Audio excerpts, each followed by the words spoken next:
देती हैं तब सन्नाटा छा जाता है। तो सुप्रिया श्रीनेत ने क्या कह दिया, क्या बोल दिया, जिसकी वजह से सन्नाटा छा गया।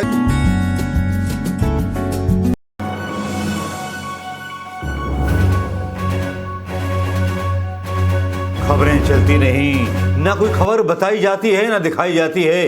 कितना भी बड़ा घोटाला हो जाए, कितनी बलात्कार उत्तर प्रदेश के अंदर हो जाएं, वाराणसी में घाट से आरती सुन करके आने वाले एक नाबालिगा के साथ 6 लोग द्वारा बलात्कार हो जाए, लेकिन खबरें मीडिया क्यों बताएगा, राष्ट्रीय चैनल क्यों बताएगा? क्योंकि राष्ट्रीय चैनल के ऊपर नशा छाया हुआ है प्रधानमंत्री मोदी का। प्रधानमंत्री मोदी का वो नशा छाया हुआ है कि किस तरह से संसद भवन का उद्घाटन होगा और किस तरह से विपक्ष के लोग गलत काम कर रहे हैं। सेंगूर क्या है, सेंगल क्या है, पट्टा नहीं, क्या क्या क्या क्या बातें आज सुबह से लेकर के शाम तक चलती रही।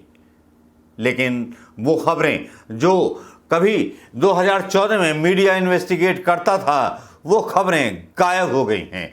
आजकल रटी रटाई खबरें प्रधानमंत्री मोदी के थ्रू या उनके मंत्रालय के द्वारा भेज दी जाती हैं। मुन्ना बेटा इस पर बोलो, इस पर मत बोलो। लेकिन गाहे बेगाहे थोड़ी सी गलती हो जाती है, चूक हो जाती है और उस चूक में एक डिबेट आ जाती है और डिबेट में जो है प्रधानमंत्री मोदी और भारतीय जनता पार्टी की सरकार फंस जाती है। भारतीय जनता पार्टी के प्रवक्ता निरुत्तर हो जाते हैं, उनके पास कोई जवाब नहीं होता, ना हिसाब होता है ना कुछ होता। कोई इस पर भी जवाब नहीं देता कि इतनी बेचैनी क्यों कि लोकसभा चुनावों की तैयारी अभी से शुरू कर दी प्रधानमंत्री मोदी ने। लेकिन यहाँ पर एक शेरनी कांग्रेस की आती है जिसका नाम है सुप्रिया श्रीनेत, जो प्रधानमंत्री मोदी जी समेत भारतीय जनता पार्टी के पजम में ढीले कर देती है।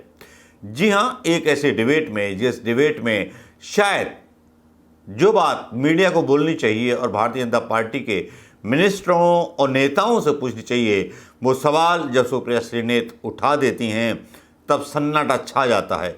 तो सुप्रिया श्रीनेत ने क्या कह दिया, क्या बोल दिया, जिसकी वजह से सन्नाटा छा गया। ये तो बात है कि सुप्रिया श्रीनेत जब बोलती हैं तो खुल करके बोलती हैं और सुप्रिया श्रीनेत ने वही किया डिबेट में।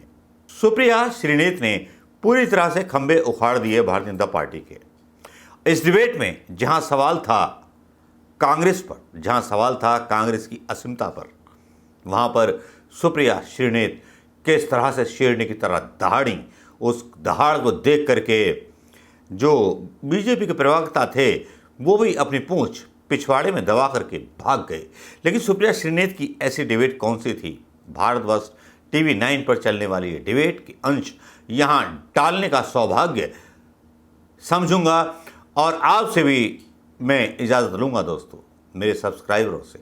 सुनिए आज सुप्रिया श्रीनेत को, मुझे तो बहुत सुना है लेकिन आज सुप्रिया श्रीनेत को दहाड़ते हुए सुनिए सारे उन चीज़ों को लेकर के जो चीज़ें भारतीय जनता पार्टी की कमजोरी थी। कई जगह टेररिज्म रोका हमने, पाकिस्तान को उसकी भाषा में जवाब दिया। उनका यह भी कहना है कि इकोनॉमिक ग्रोथ आज की तारीख में भारत की सबसे अच्छी है विज़ावी बाकी कंट्रीज। आपका इस पे टेक क्या है? अधकचरा ज्ञान जो होता है ना, वो बड़ा खतरनाक होता है। जैसे आधा सच पूरे झूठ से ज्यादा खतरनाक होता है। ये व्हाट्सएप यूनिवर्सिटी के स्नातक लगते हैं मुझे। मोदी जी ने एक काम किया है, दुनिया की सबसे बड़ी फेक न्यूज फैक्ट्री बनाई है और दुनिया की सबसे बड़ी व्हाट्सएप यूनिवर्सिटी भारत में स्थापित करी है और हर चरण चुंबक उसका सदस्य है। आपको मैं बताती हूँ, उन्होंने आतंकवाद पर बात बोली। निकालिए अपने अपने फोन अभी, पिछले 2 हफ्तों में राजौरी में और पुंछ में आतंकवादी हमले में हमारे 5 जवान राजौरी में और 5 पुंछ में शहीद हुए। इस देश के प्रधानमंत्री के पास एक क्रिकेटर की उंगली टूट जाने पर ट्वीट करने का वक्त है, लेकिन एक वक्तव्य इस देश के गृह मंत्री का, इस देश के प्रधानमंत्री का हमारे 10 जाबाजों की शहादत पर नहीं आता। आपको क्या लगता है, आप आतंकवाद को स्वीकारेंगे नहीं, एक्सेप्ट नहीं करेंगे कि हमारे जाबाजों की शहादत हुई है तो वो बंद हो जाएगा? उन परिवारों से पूछिए, क्या उनको सम्मान और श्रद्धांजलि इस देश के प्रधानमंत्री को नहीं देनी चाहिए? आप मौन क्यों हैं? 10 जाबाजों की शहादत हुई है पिछले 2 हफ्तों में, 20 जाबाजों की शहादत हुई चीन में, वहां पे गलबैया कर रहे हैं, झूला झूल रहे हैं चीन के साथ, साबरमती में बैठकर शहनाई सुन रहे हैं। ये बात करेंगे चीन पर? 18 बार प्रधानमंत्री चीन में गए, भगवान जाने क्या चीन से रिश्ता है, तो चीन का नाम लेने में कतराते हैं। क्यों डरते हैं हमारे प्रधानमंत्री चीन का नाम लेने में? यह सवाल मैं पूछती हूँ, यह सवाल देश पूछता है। 20 जाबाजों की शहादत हुई है। इन्होंने कुछ बातें बोली, और उन बातों को बोलने से पहले मैं एक महिला हूं, आधी आबादी की बात कर लेते हैं। यहां से मुश्किल से 10 या 15 किलोमीटर दूर पर इस देश की सबसे डेकोरेटेड, सबसे सम्मानित वो लड़कियां जिन्होंने बड़ों बड़ों को पटखनी देके हम सबके सीने गर्व से चौड़े किए हैं, 1 महीने से बैठी हैं और यौन शोषण का आरोप आपके सांसद पर लगा रही हैं। आपके मुंह से एक शब्द नहीं फूटता है, एक शब्द नहीं निकलता है। मोदी जी के मुंह से एक शब्द नहीं निकलता, अमित शाह के मुंह से। क्या ऐसी आपकी फंसी है ब्रजभूषण शरण सिंह से कि आप नहीं बोलते हैं? ये सवाल मैं एक महिला होने के नाते पूछती हूँ, मैं एक महिला होने के नाते पूछती हूँ। बिल्किस बानो के अपराधियों को किसने रिहा किया? क्योंकि वो मुसलमान थी तो आप बोलेंगे नहीं। अंकिता ठाकुर का जिसने कत्ल किया, जिसने उसको जिस्म फरोशी में ढकेला, वो आपके विधायक का बेटा था। आप क्यों चुप है? आपने वहां पर इमारत ही गिरा दी कि सबूत ही ना मिले। आपका विधायक दोषी पाया गया है हत्या और सामूहिक बलात्कार का, कुलदीप सिंह सेंगर। ये बात करेंगे महिला सुरक्षा पर। ये चूड़ियां भेजते थे प्रधानमंत्री को, आज इनके मुंह से एक शब्द नहीं फूटता। महिलाएं इस देश की पूछ रही हैं और आपको भी पूछना चाहिए, क्यों चुप है मोदी सरकार? जब हमारी बेटियां जंतर मंतर पर 1 महीने से बैठी हैं, उन लड़कियों के आंसू देखकर, आज की खबर फिर से मैं कोट कर रही हूं, एक समर कैंप होता था साक्षी मलिक बनने के लिए, तमाम लड़कियां वहां पर आवेदन देती थी। आज की स्थिति यह है कि बलात्कार और यौन शोषण की खबरों के बाद एक एप्लीकेशन नहीं आई है। ये इस देश की बेटियों के साथ ये कर रहे हैं, ये हमें पाठ पढ़ाएंगे। इन्होंने एक बहुत बड़ी बात बोली और वो बात बोलते बोलते पाकिस्तान पर चले गए।